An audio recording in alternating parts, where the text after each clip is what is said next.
I mean, It that really kind of really,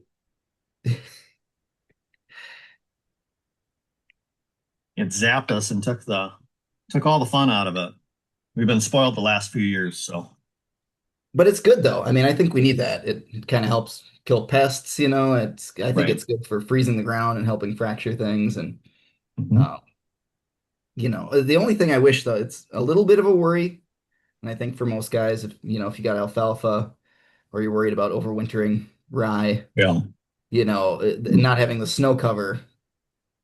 Yeah, Uh, that melting and refreeze that we get kind of takes care of alfalfa and anything you want to keep alive yet. So, right. So we'll see what the damage is in the spring, but hopefully it's not anything too right. serious. Yeah. Well, it's 12:30. We want to welcome everybody to Cover Crop Chat. I'm Richard Rohr with Minnesota Soil Health Coalition. We've got Mike Seifert here today from Jordan, Minnesota. So I guess we'll dive in. Mike, tell us a little bit about your operation here. Sure. So uh, basically, I'm hoping today to kind of bring the perspective of how soil health and cover crops can work on a small operation. I am a fourth generation farmer on our farm. Oh, do you want me to start the slideshow here too, Richard? Or Yeah, you can start if you want. because I mean we can kind of refer to this first picture here too. All right, there we go. So yeah, I'm fourth generation on this farm that you're seeing hopefully in front of you on the screen. Um, and it's a small operation. We have about 100 acres total, 67 acres of row crops. We grow corn, soybeans, alfalfa, oats, and winter rye, basically in that order of greatest to least volume. And we try to use no-till and cover crops on all of our acres when possible. We do a little tillage now and then, like after oats, I'll brilliant seed alfalfa instead of underseeding the oats. So we scratch things up a little bit once in a while, but we try to let fields go for extended periods, with no tillage. Um, we've been using no-till and cover crops since 2019. Before that, we were a full tillage operation, where we, moldboard plowed our corn stalks and chisel plowed all our soybean ground and did multiple cultivator passes in the spring. Um, so just kind of giving a little bit of background there. Um, my parents still live on the farm, and I live in town, not too far away, about 4 miles away. My wife is a physical therapist, and we've got two kids, a daughter who's 11, and then we just had a baby boy this past spring in April of 25. So Awesome. Congratulations. life is busy here. And I also work part-time, just recently started working part-time off the farm as an outreach coordinator for the Minnesota Farmers Union. So that's now my, I guess, quote unquote town job. But in the past 3 or 4 years prior to that, I was farming full-time, um, and doing my best to make a go of it on that small acreage. So that's kind of the basic background for me. Okay. So tell us about why you went away from conventional tillage. Yeah. So um, the biggest reasons why, and we've got some photos that I can show here of this. Uh, I think it's a myriad of issues, right? So one part of this I don't often talk about, but I think it's important, and I'm going to bring it up, is my wife and I were avid gardeners before we got involved in the farm. Up until about 2017, my dad was running the farm full time, and I would go out and help him when he needed a hand, but he was in charge of everything. And he was using that system I already described with full tillage.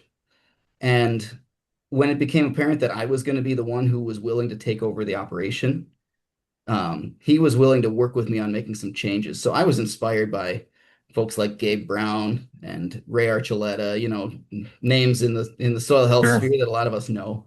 Yep.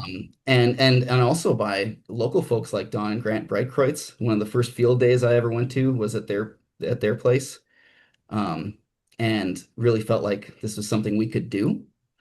Um, and I knew Dad had been grappling with a couple of issues. Normally I should say, notably soil erosion, so water erosion, wind erosion issues, and Sure. then also chemical resistant weeds were a big problem on the farm. But then also for me, and I know this is not the case for everybody, but my wife and I were really concerned about climate change. I mean, that was something that actually fueled and inspired us to make these changes too, being able to sequester carbon, preserve the soil, and have all the benefits of no-till and cover crops, which at that time, was a more of a newer concept, but at the same time, it seemed like there were so many good things to be had from it. But I will state for the record that I'm not here to tell anybody to think like me. Like that was for me a personal motivation to feeling powerless about what to do about climate change and being able to take over our farm and start doing some of these practices was a way that I felt like I could be proactive and be doing something. So just want to kind of state that for the record. Um, the picture that's up on the screen, I like to note that this is taken, the photo was taken of our farm in about 1965. And I like it because of the fact that it sort of illustrates what's old is new again. So this was when my grandpa was running the farm, and he had a diversified operation where he had sows that he farrowed and sold piglets. He had dairy cattle. He had a flock of laying hens. And then in the background, you can see like behind the barn, he had a hay field, looks like alfalfa. The middle of the picture is oats and then corn in the fields around that. So that's kind of what we've been trying to get back to is that not only using cover crops and no-till, but having a more diversified crop operation too. So, we can be inspired by the past. So, and then here I've got just a couple of photos. We'll go through them kind of quick because I talked about erosion. This was Dad field cultivating in I think maybe 2015 or 2016. And the dust cloud following him across the field was always, I can remember coming in from the field just covered in dust after running that 40/20 all day, field Yep, that's the cultivating. way we grew up too. Yeah. And then here's a kind of an example of the water erosion I talked about. We had a couple of low spots on the farm. Our farm's not really hilly, but it's enough that the soil would move when we were doing tillage and when we'd have a big rain event. There were a couple times we had 4 and 6 inch rain events, and then that would really wear out those low spots and create those rills. Um, and all these things we fixed in the years since then. Once we switched to no-till and covers, we filled these in and smoothed them out, and they're not a problem anymore. Well, and it's dramatic the change that you see just by having a cover crop and just seeing the water infiltration that you do get. Absolutely. Yeah. It's very visual. And that, that's something we hadn't touched on when we were talking before the presentation here too. When we transitioned in 2019, it was a terrible year to transition because it rained all year. And because we've been doing all that plowing and chisel plowing, we had a hard pan about 6 to 8 inches deep in the soil. And that entire year, that top 6 to 8 inches of soil just got saturated and it was just grease all year long. Anything we tried to do in the fields, we were getting stuck.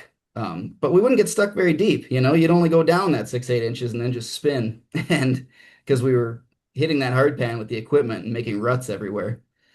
And in the years since then, especially 2024 and 2025, when we had some decent rain events, our infiltration is so much better. We don't have ponding in the fields now after 6, 7 years of no-till and cover crops. Well, the water percolation is really good. The soil aggregation is really good.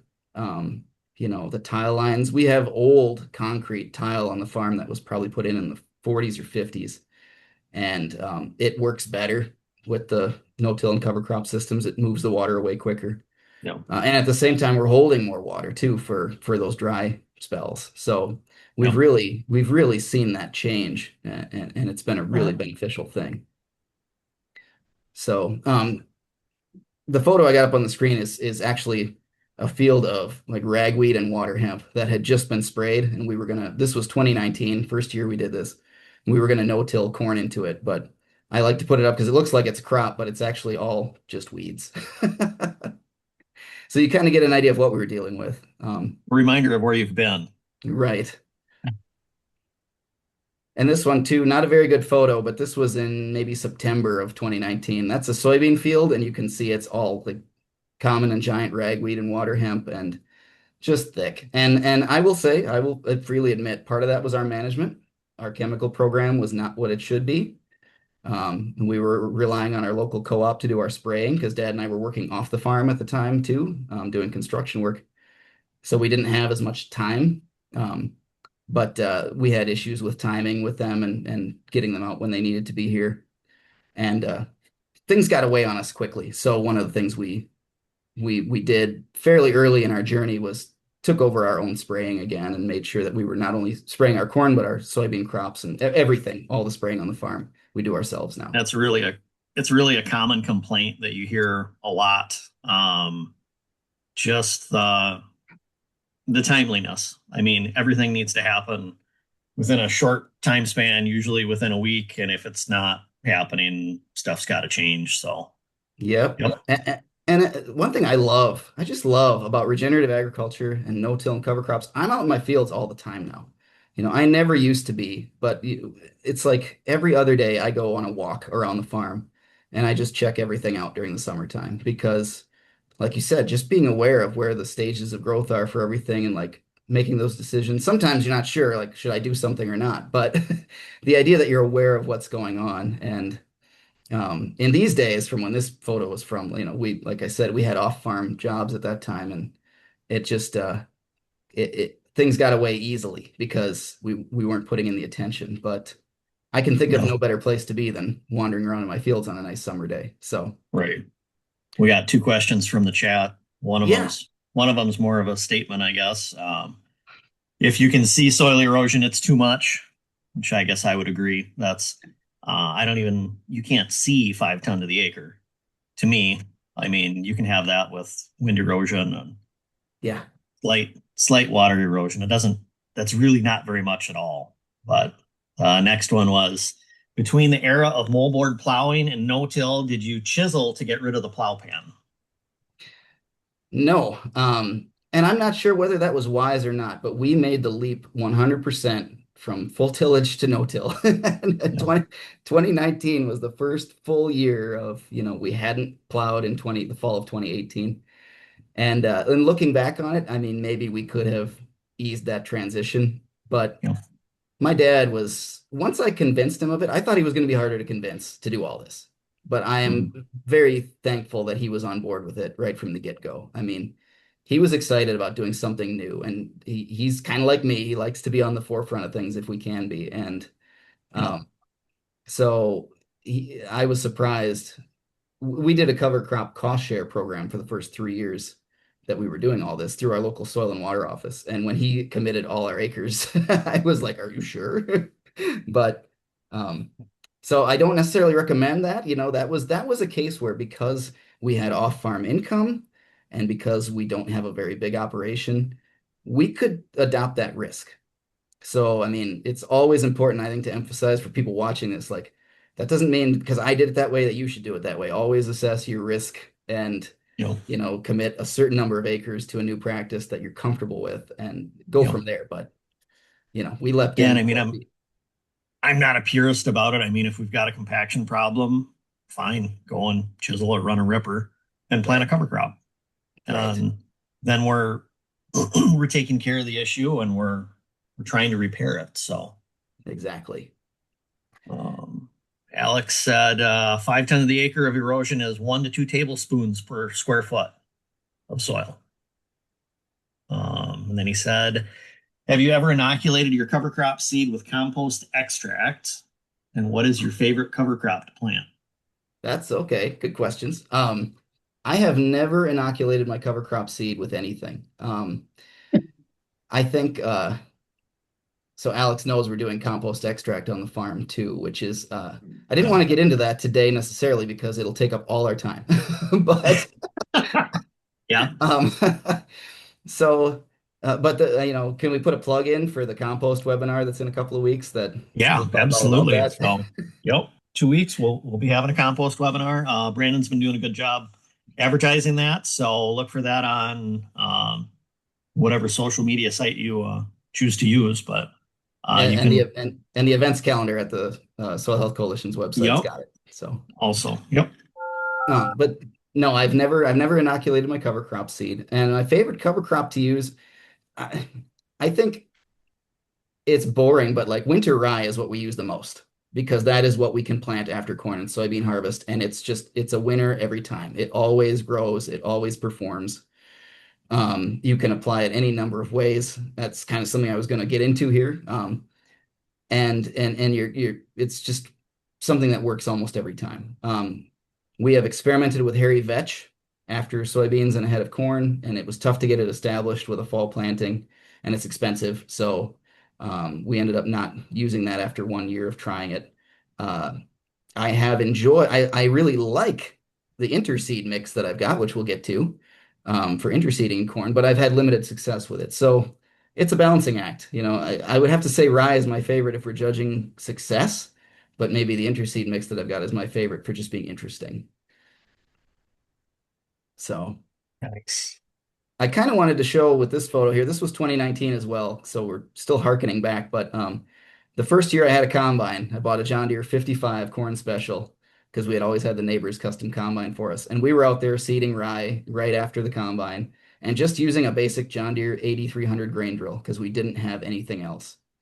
And it worked. It worked just fine. And we had a good cover crop that we seeded. We planted corn green into that the next year.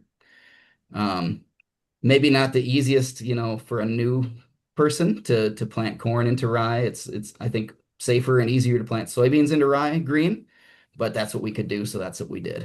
And that and we managed it okay. And are you still doing that? Yes, we do all our corn and soybean acres with various rates of winter rye.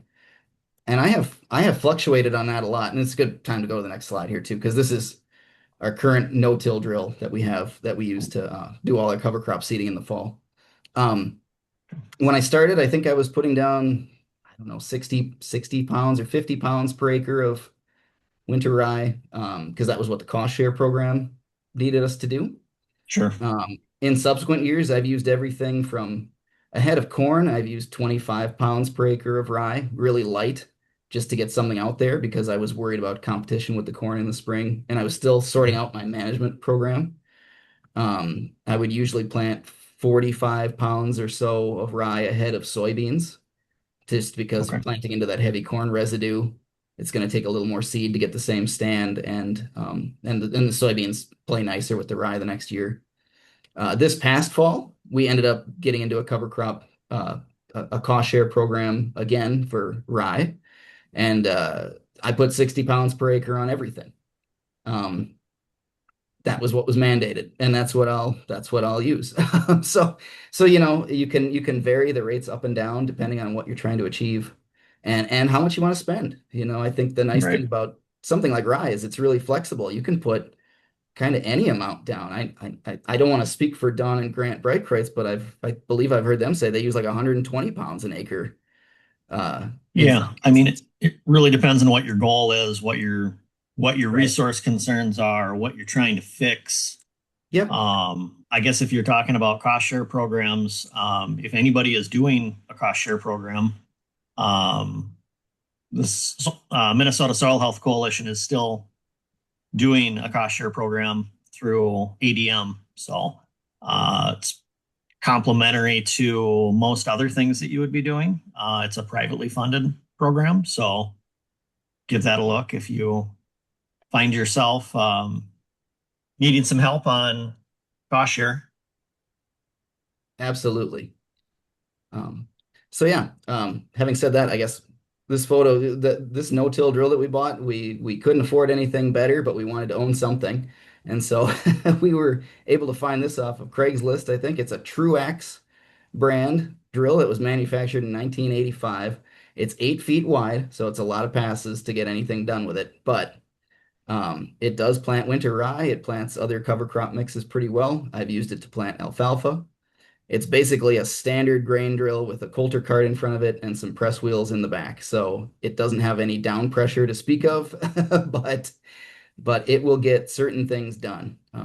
I tried to plant soybeans with it when we first got it, that it was not very good at. We had to drag the fields and it did not put the seed in the ground. And since then we rent a different no-till drill to plant our beans and our oats and things like that. This also Okay. wouldn't plant oats. I just couldn't get it to run fast enough to plant oats, so I ended up having to double plant the year that I used it for that. So 8 feet wide across the field 2 different times. I never wanted to do that again.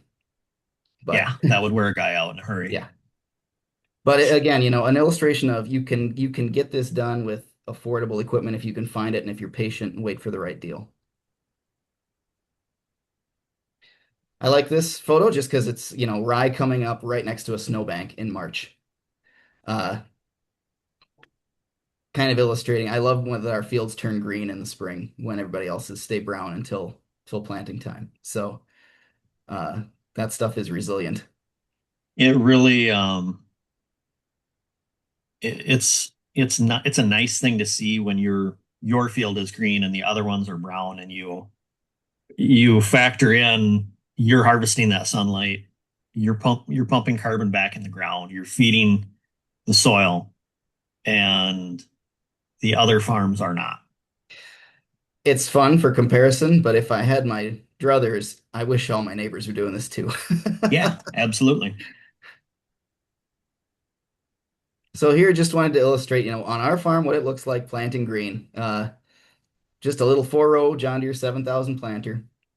Um, the rye never gets very tall with us because we're trying to plant in the first few days of May. First week of May is what we sort of aim for. I know a lot of guys that I know are going even earlier than that now, but for us, that seems to be pretty comfortable. And um, we're terminating that rye now, either the couple days before or a couple days after planting. When we first started, we would let the rye and the corn grow together for about a week or until the corn emerged, and then we would terminate the rye. Um, we had it get away on us a couple of times with weather events and just didn't feel that that was working. And now we've switched to non-GMO corn, so we like to burn that rye down, while we can still use products that are safe with before the corn emerges. Yeah.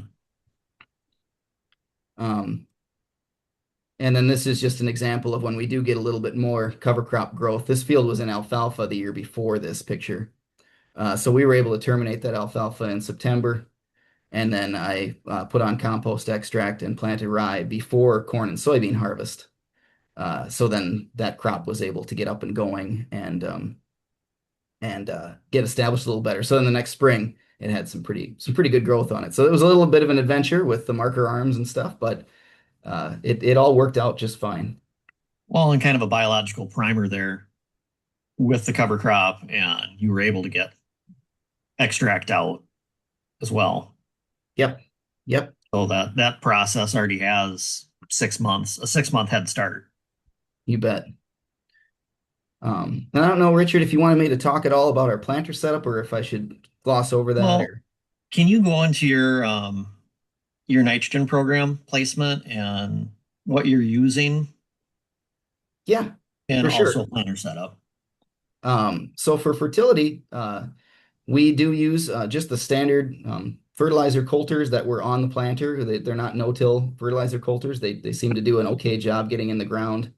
We only plant for reference about 20 to 25 acres of corn each year, so I can get away with some stuff. Sure. uh, but we tend to put on. I usually put on. I believe my fertilizer program is it's all dry fertilizer. And what we've been doing for the last couple of years is about 60 pounds of P and K up front on the planter and about 100 pounds of nitrogen, and that would be in the form of urea and ammonium sulfate. Um, I believe I have that all right. And so we want to get about half our nitrogen on up front and all our P and K. And that seems to work really well with the cover crop termination and making sure the corn gets off to a good head start. Yep. Um, what I've done in the past then is actually I side dressed with the planter for a few years, where I would Okay. take the row units off the planter and order a second round of fertilizer and just go over the same acres with the planter frame with just the fertilizer coulters and the arms pinned Yep. up. That worked well to get the crop on, but it was time consuming, but it was accurate, Sure. Um, in the last year, what we did was we broadcast. We got a broadcast spreader from the co-op with our side dress fertilizer and broadcast it out with a stabilizer in early June sometime.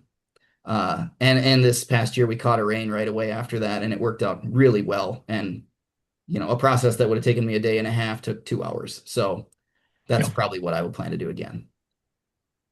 So, and then for the planter setup, we haven't modified it too much. We added heavy duty down pressure springs was what we ultimately settled on. I was able to buy those used. Um, we did add new closing wheel assemblies because those were worn out on the planter. They wouldn't line up right. So I went with the easy adjust T-handle closing wheel assemblies. And then I put a single spiked closing wheel on each of those. Just a copper head. I think they are the plastic ones that are fairly reasonable. Oh, okay. Um, Yeah, you had and mentioned that earlier, and what I had in my mind was the notched steel closing wheel, where one's like a 14 or 15-inch wheel, and then you're running the standard rubber on the other side. But okay. no, I think they're cruisers or whatever they're called, the Yep. copperhead ones. Yeah, Furrow Cruiser. And those were reasonable. They have, because we're not doing very many acres, I've heard other guys complain about them wearing out quickly, but we haven't managed to wear them out yet, and it's been 5 or 6 years. Um, and then what else did we upgrade on here? We did do a gauge wheel arm repair kit because when we would deal with mud, the gauge wheels were the arms were worn out, so we get mud packed in Sure. between the gauge wheels and the seed disc openers. So getting that fixed was a big priority. Um, and then serrated marker arm discs to help make a better mark in the field. But Okay. really, that's about it, and it does a really good job. Yeah. Yeah. If you take your, it's all a learning curve. And when you take your conventional planter and start attempting to do no-till with minor modifications, you find the weak points in your planter or what might need to be improved to maybe do a better job closing a seed trench. That's probably the biggest thing and the most crucial. Yeah, Yeah, that first year in consistent depth.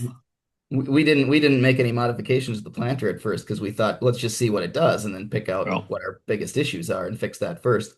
sure. And I was under the impression that Dad had been maintaining his equipment, and we had some words after planting in 2019 because I was like, man, this thing is really worn out in some spots. So Well, it worked basic maintenance. before. Yeah, exactly. Under a tillage system, it got the seed in the ground and it did what he needed it to do, and Sure. that was all that mattered. But Yeah, we had some fixing to do, and we did. We just tackled those issues one at a time, most important ones first, and sure. now we're pretty happy with it. Good So deal. again, just a quick look here. It's a very simple spraying setup. This was the easiest photo I could find. This was me from the tractor cab when I was planting soybeans, and Dad was terminating the winter rye in our corn crop in the field next to me. So I took a picture of him. Little Clark 300-gallon sprayer, 24-foot boom. I don't know how Dad does it, but he manages to get things covered pretty accurately. So, um, and with the non-GMO corn, we have our herbicide program tailored to, do that burn down and then do a post-emerge pass later on. So, planting soybeans, this is the Great Plains 10-foot no-till drill that we rent from our soil and water office. I do have to give a shout out to the Scott Soil and Water Office in Scott County here. They are really fantastic. They've got good equipment, good resources. They're quick to respond when we need something. Just a real pleasure to work with. It's always good to have a good resource, some some good accurate knowledge when you're doing cover crops and cash crops. Yeah, exactly. And there's a nice farmer network around here too that they help kind of facilitate us getting together so we get to talk about things, which is always nice as well. So Awesome. same What idea, do we just a got different, here? just this the same thing, planting soybeans, but just from a little bit different angle. That's actually in a whole different year, but in the same field. Um, So is that kind of normal height and growth on your cereal rye? Yep. And with soybeans, we tend to let the rye grow. The only time we might terminate it early is if it's really dry conditions. We would make that call and get it knocked out as quick as we could. But I Yeah. do like to let the rye grow to pollination stage in the beans. I think it does a good job suppressing weeds, and with the two species out there together, There's a lot bigger plant population and different plant types to help suppress the weeds, and the rye does a good job of that. So I try to let it go if there's enough moisture in the ground. But if it's a dry year, if it's looking like it's going to be dry, then we don't hesitate to spray it off. What is do you know or what your chemical program is? For soybeans, For both actually. yeah, I for beans it's really simple. And we since we started in when we started doing no-till and cover crops, I was intent on trying to use only contact herbicides for a while. Mhm. I thought that was important for bringing the soil biology around and having a minimal impact on that. And we've been able to maintain that in beans and compared to some of those earlier pictures I showed with all the weeds. So what I typically do is I do a glyphosate pass when the rye is at pollination in soybeans, and I terminate that rye. I can show that too. So that's what that looks like uh, with Dad out there with the sprayer and the tall rye. And then in, about a week, 10 days, that rye is pretty well dead and the canopy is collapsing down and the beans are coming up through it. And then typically I go in with a pass with enlist after that. Okay. And if I need to, if there's grass weeds that are present, then I'll mix another pass of glyphosate. So Yeah. we'll tank mix glyphosate and enlist together for that second pass. And that's Okay. it. That's all I do in beans. And one thing on that termination with glyphosate, um, if somebody had the idea to use a product like Select or Fusilade, which is a grass killer, but not a glyphosate, it's important to note that the rye will not fall down like this picture if you use Select or Fusilade or a generic clethodim. Um, it won't fall down. So there can be some soybean shading that way. But glyphosate, the plant crumples like is shown here. Well, that's something I didn't know. So I love doing these talks because I always end up learning something too.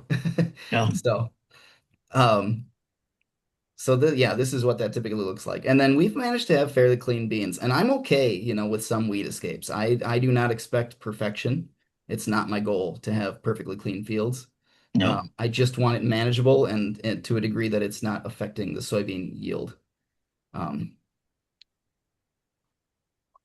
and then Alex asked, oh, sorry. Alex oh, had asked, he said, your ground looks soft and mellow. He wondered if that happened when you started planting cover crops. not completely. And it has to do with the kinds of years we had to some extent too. So when we started in 2019, that was a really wet year, and it was difficult to do anything decently. And our ground did not respond in that first year very well to the whole program. Sure. 2020 was really ideal. That was kind of a perfect weather year, as close as we get for us. And um, there I thought, okay, we're going to start seeing some progress. But then 2021, 2022, and 2023 were all drought years for us, and they were successively worse as you went through the years. And I felt like the transition that our soil was making really slowed down in that time period. It's really hard to have microbial activity when you don't have any moisture.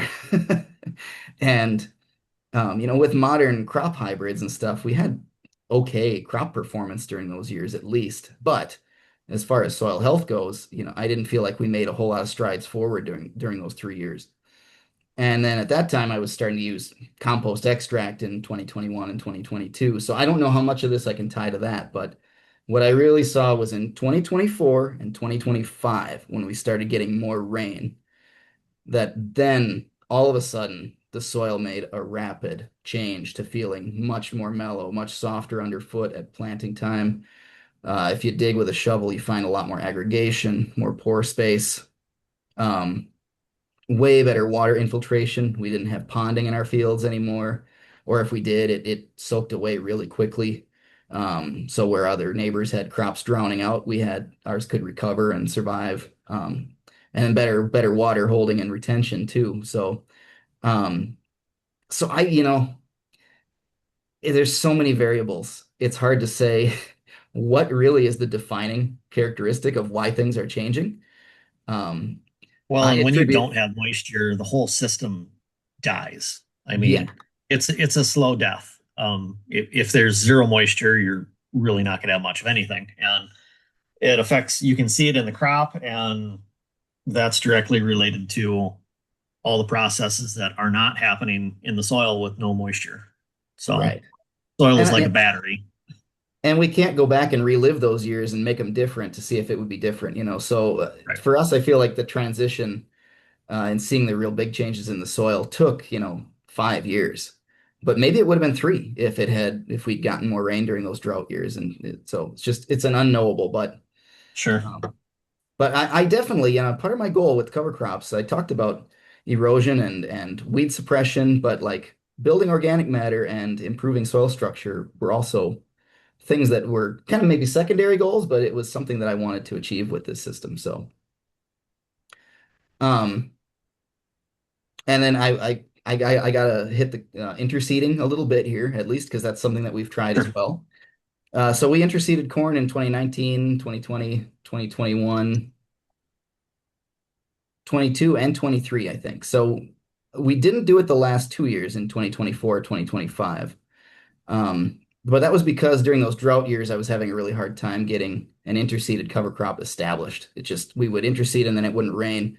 And I got tired of spending $600 on seed every year with no result. And we didn't have any livestock to graze, so I was just interseeding for the species diversity and the soil health that the interseeding would provide on its own. So I gave it up while we were sorting through some other issues on the farm too. I actually wish I had continued to do it because 2024 and 2025 would have been better years to get good results out of it. But in our case, the way we interseed is we just happen to have that John Deere 8300 grain drill, and it fits between our corn rows because we're still on wide row 38-inch corn, and it's a 12-foot drill. And so we can just remove some coulters and it'll place the seed, you know, accurately between the rows. It doesn't have the down pressure to really punch it in, but it does Yeah. lay it out pretty nice. And oh, and I wanted to put my mix up here too for anybody who's Oh, interested there in you go. that. So when I started interseeding, you know, we were using cost share mandated amounts, and so the annual ryegrass was usually pretty heavy, around 20 or 24 pounds per acre. And then there were a few things added in, usually crimson clover and maybe radish. But as soon as we got out of the cost share program and I could design my own mix, I went for something that would be cost effective, lower pounds per acre, lower Yep. dollars per acre, and thinking more in terms of like seed size and how many seeds per inch, you know, we'd be putting down so that we'd still be getting a good cover crop growth in between the corn rows. Sure. Um, And so this is kind of one thing that I settled on, and obviously, you know, folks can custom tailor that or take it. But this last time I bought this mix, it ran me around 15, maybe $16 per acre, about $1 per pound, something around that pricing. And we wanted it to be cost effective, especially if, you know, we were having those dry years and it was going to have a hard time getting established. That I didn't want to be throwing too much money away. Right. Um, so that was kind of my reasoning behind it. But Um, if I move ahead here, hopefully that's been up long enough. How would you change your chemical program from not interseeding to interseeding? Oh, right. So again, when we were doing corn, we tried to stick to contact herbicide at first, and we were using traded seed, so genetically modified seed, and we would because it was Roundup Ready corn, we'd usually do a termination pass for the rye after planting with Roundup. And then it wasn't a great plan, but we would try to get it early then with a 2,4-D pass for broadleaf weeds. And that was kind of Dad's idea. I kind of stayed out of it. So I'm pushing the responsibility onto him if you can hear this now. But uh, there were a few years where we waited too long and we damaged the corn fairly significantly with 2,4-D, where it was twisting up and not, you know, the leaves curled up like it was in a drought. And I finally said, this isn't working. You know, we're going to need to come up with a different herbicide plan. And we would do a second pass with glyphosate too if the weeds were starting to, if the grass weeds were starting to come up. Um, So we kind of mismanaged it for a few years, and that was also when we were trying out a few test plots with non-GMO corn. And then finally in 2025, we decided to go 100% non-GMO corn, which was much more affordable for the seed cost. And then we were able to tailor a proper crop protection plan, having consulted with some people. I spent a whole winter just doing my homework and trying to figure out what the best crop protection plan would be for our corn. So in this case, I mentioned we terminate the cover crop at planting time with glyphosate and verdict, and that's our pre-emerge then. And then we do a post-emerge pass on our corn with Lotus, a half pound of atrazine, and dual magnum, I believe. And that was very effective. We had some of the cleanest corn that we've had on the farm in years in 2025, which is kind of leading me back into wanting to interseed again if I can tailor a mix that'll work with that chemical program because our fields were almost so clean that I was kind of worried about erosion again if we had areas where there were hills and we weren't contour planting that crop. So, I'd like to get something desirable growing in between those corn rows again. So Yeah. that's kind of the evolution of our corn herbicide program. Yeah, I would think that Lotus is probably going to have to come out of it if you're going to go back to something like this, just Right. because it's a little too rough and a little too soon. So you don't want to spend money on seed and have it come up dead or not come up at all. And that'll be our challenge. It's just a new Sure. thing that it's a learning process that never ends. So it'll be our challenge for 2026 is to how are we going to make those elements play nicely together and if we can. Have you tried other interseeding methods other than your drill, like maybe a drone or putting it out with fertilizer? In tw Um, in Maybe, 28 in 2018 we had because we were just getting started then, I don't even consider that our first year of no-till. But our soil and water office had a program where they put together a bunch of neighbors all using an airplane to fly on uh, okay. a cover crop seed mix. I believe it was cereal rye and then also some small seed stuff like some radish and turnips. Um, I don't remember what all was in the mix. I do remember it was very inconsistent. It got the job done for us. I will say that we had cover crop growth, and because we were brand new, we were really excited about it. But looking Yeah. back on it, it if you got to get it done that way, it works. But I much prefer to drill cover crops whenever I can. Okay. Yeah, and I And can I understand that because you just take that variability of rain, you take that variable out once you put it in the soil. You're not quite so subject to, you're still subject to have moisture, but not quite as bad as spreading it on top. Right. And even with, some of these grain drills that we have that don't have the down pressure to really even get the seed in the soil, it's more evenly metered out so that if you do catch a nice rain, Yeah. the growth will be more consistent, is kind of what I've found. And I like that aspect of it too. Cool. So, and then, we've had some good results. It doesn't always look like this. Naturally, I'm going to pick the best picture, but Sure. this is what it can look like when it goes well. So there's cowpeas growing up the corn stalks there, and plenty of growth in between the rows. Well, and the other thing to remember is you're on 38-inch rows, which you're going to get more light interception. You're going to get more interseeding growth that way. I really like it that way. I don't think there's a whole lot lost between 38-inch rows versus 30-inch rows. Um, especially when you're going to complement that 38-inch row with that kind of growth.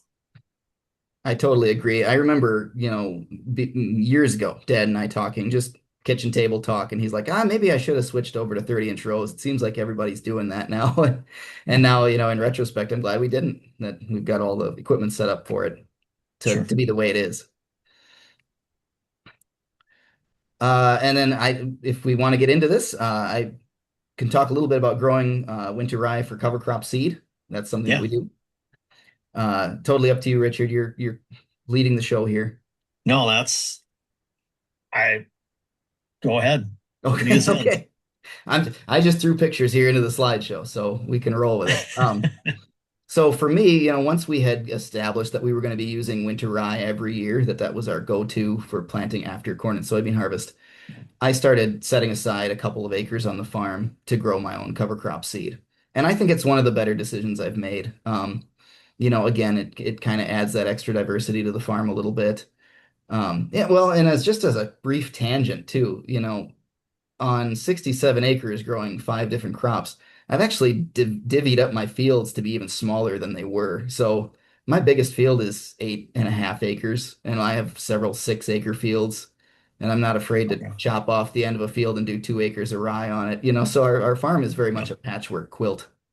Um, and I like that. I really enjoy that. But that's just more my personal, you know, being pleased with how things are going. But Well, and it just adds diversity. yeah, That that soil gets to see something different for the year, and I assume you're going to come back with a cover crop back into this after that's combined. Also, absolutely. Yep. And so I'll get back on track here, but I usually plant 2 acres of winter rye. If I can get about a 35 bushel per acre yield, which isn't stellar, but it's good for yeah, VNS cover crop rye. Um, that covers my needs. I can plant then all of my corn and soybean acres to cover crops after harvest with that. And sometimes I have a little left over. I can sell a couple of bags to a neighbor or someone in the local neighborhood. Um, I have people who'll come and buy it for chicken feed or to use as a cover crop in their garden or for, a deer plot that they're planting. well, sure. Um, so that's all nice to be able to kind of have a little local economy stuff going on. Um, and then we upgraded to a John Deere 4400 combine that a neighbor had for sale, and that came with a pickup head, a flex head for soybeans, and a corn head. So at that point, we could kind of do whatever we wanted on the farm, and it opened up these possibilities for us. Um, So then I take and clean that rye seed and just run it through a little clipper M2B fanning mill, bag it up, weigh out the bags, and make sure everything's accurate. And uh, and then we can take and sell the straw. So actually growing that cover crop seed, that's 102 bales of straw off of 2 acres. Sell it for $5 a bale, make $250. Um, and so it works out well, I think, and especially with the cost of rye being, somewhere in the neighborhood of $16 a bushel if you have to buy it. Um, yeah, it's not for everyone, and we just happen to have the equipment to make that work. Uh, Right. but for us, it's a good system. But you're growing it yourself. It came off of your farm. It's adapted to your environment. So the more you do that, you're not importing something else from, I don't know. There's there's rye that comes out of Canada. I Right. mean, not that it doesn't work, but you cleaned it yourself and you know what you have. Absolutely. And that's a big part of our philosophy. And I don't understand seed genetics enough to know what I'm talking about with this, but I feel like if you retain seed and you plant it several times, in that same environment, it Yep. starts to adapt to that your local microclimate. And not that I've seen some outstanding yield improvement or anything in my rye, but it just seems like it works every year. So why would I buy Sure. seed, Yep. So that's kind of it for the cover crop photos that I have. We also just I want to hit on the fact that we have diversity and the fact that we grow about 14 acres of alfalfa or alfalfa grass mix hay. So we do a lot of hay baling in the summer and sell that. That's probably our most lucrative crop on a dollar per acre basis. And I love the diversity it adds to the farm and the fact that, we can have a field in alfalfa for 3 years and then grow a really nice crop of corn without as much fertilizer input. And it helps break the weed cycle with cutting it 3 or 4 times a year, so we can have really Yep. clean fields after we have an alfalfa field in the rotation. So how do you seed that? Do you have a nurse crop or? Usually what I do is I'll plant oats for grain. So I'll seed oats at 4 bushel an acre or 3.5 bushel per acre. And I do a lot of direct marketing on the farm. So I bag up and sell 50-pound bags of wildlife corn, shelled corn, and cracked corn.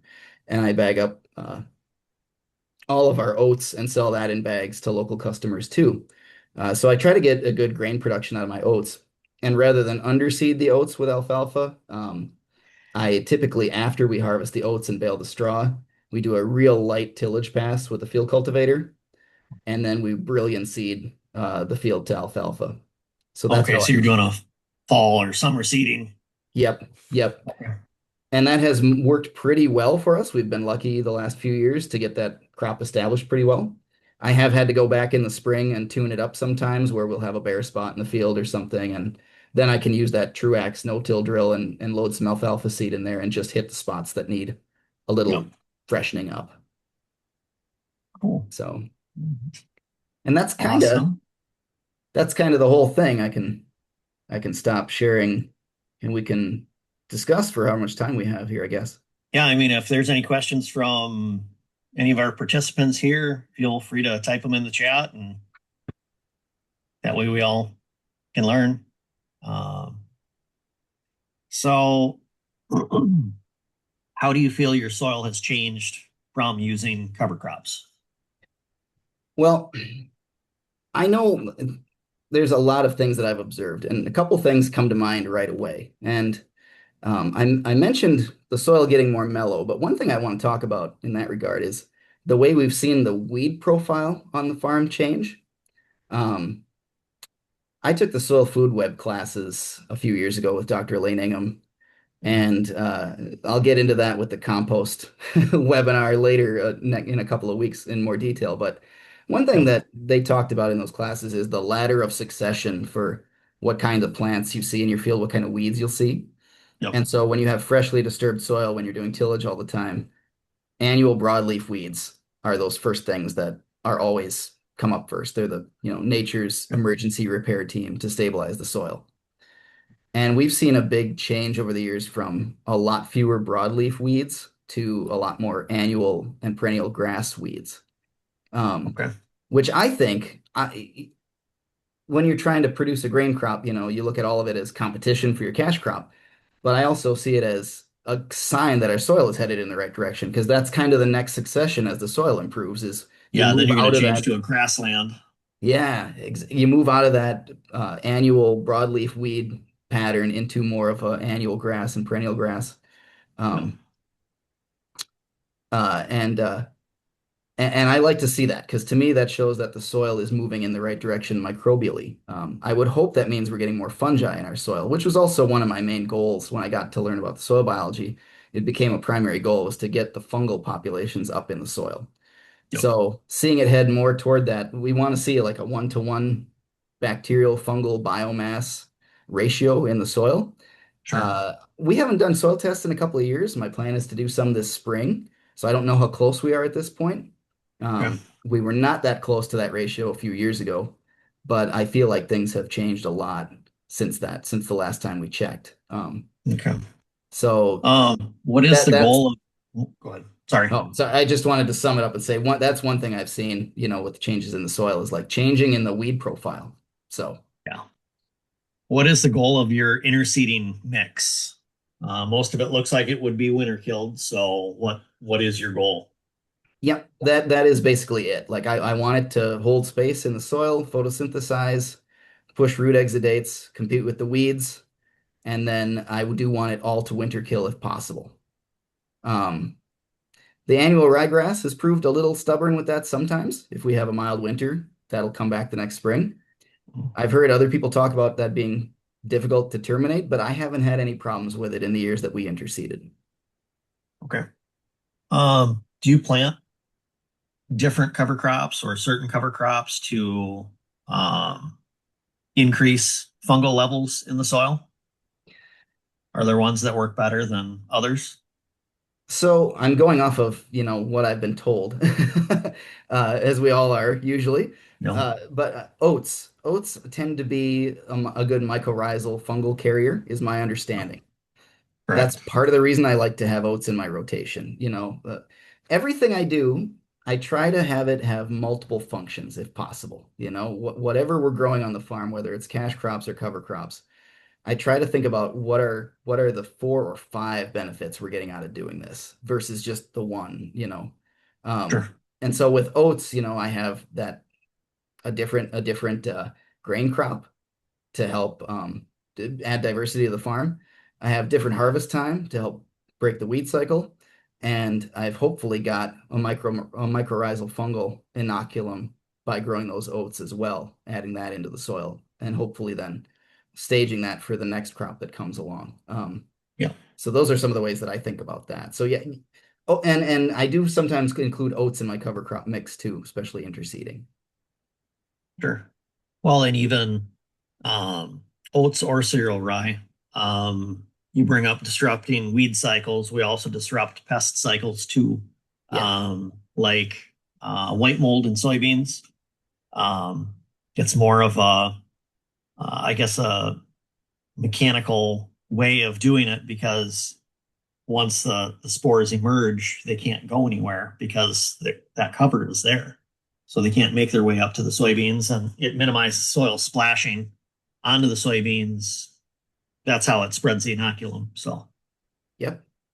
all good, all good things. So, um, what other methods do you use to um, establish your cover crops? What other things have you tried, or what would you like to try? Ooh. Well, that's a good question. Gosh, I've had some wild ideas that I couldn't make pan out. I've thought about planting soybeans with a corn planter and then interseeding soybeans. We just couldn't get the equipment requirements together to make that work. Okay.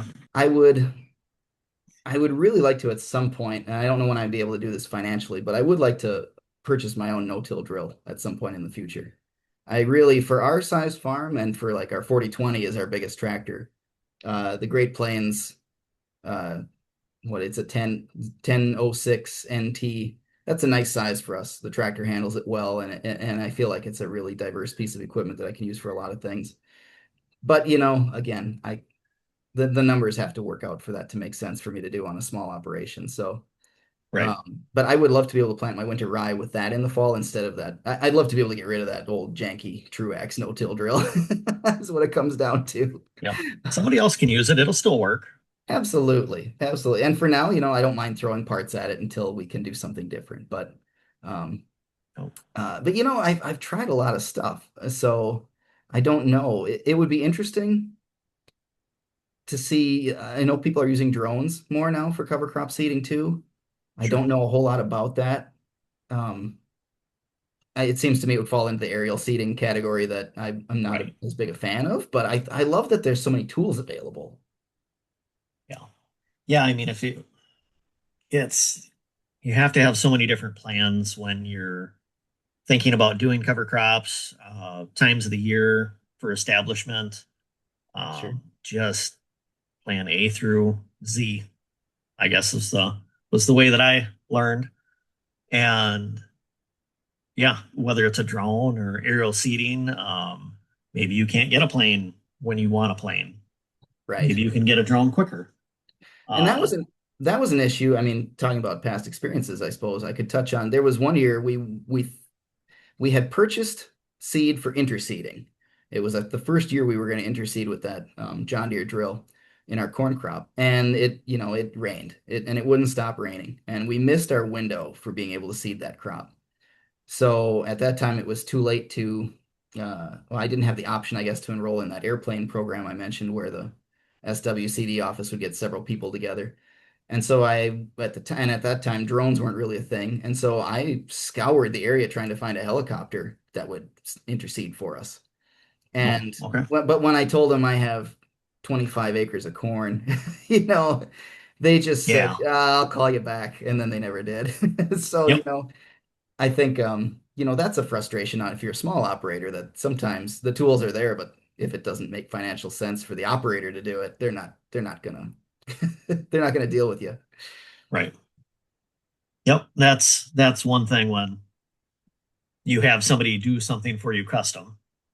It's not enough acres, or it's going to be too far to travel, stuff like that. So that's And you've probably it's noticed like tough.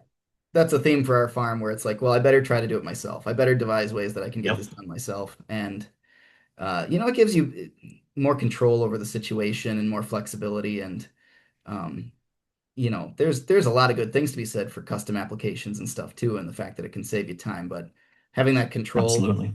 is important with a lot of things in regenerative agriculture. Right. Yep. Well, we are at 1:30. Mike, thanks for giving us a tour of your farm and showing us what you do. It's been a pleasure. I Um, hope I hope that folks have gleaned something out of it that they can use. I mean, that's my greatest hope. Like I know what I do isn't for everybody, but if you can take an idea away and tailor it to your farm, right. You can adapt it. You don't need to do the same thing, but if you can take it and modify it to fit your farm. So, but our next cover crop chat will be March 5th. So make sure to tune in. oh, and I did forget to mention too at the beginning of the talk, I'm a farmer mentor for the Soil Health Coalition too. So anyone who's here today, if you have questions and want to reach out to me, absolutely feel free to do that. I am available. Awesome. Awesome. Well, thanks for sticking with us today, and we look forward to our next cover crop chat. Thanks for joining us, everybody, and we'll see you. Thank you, Mike. Take care.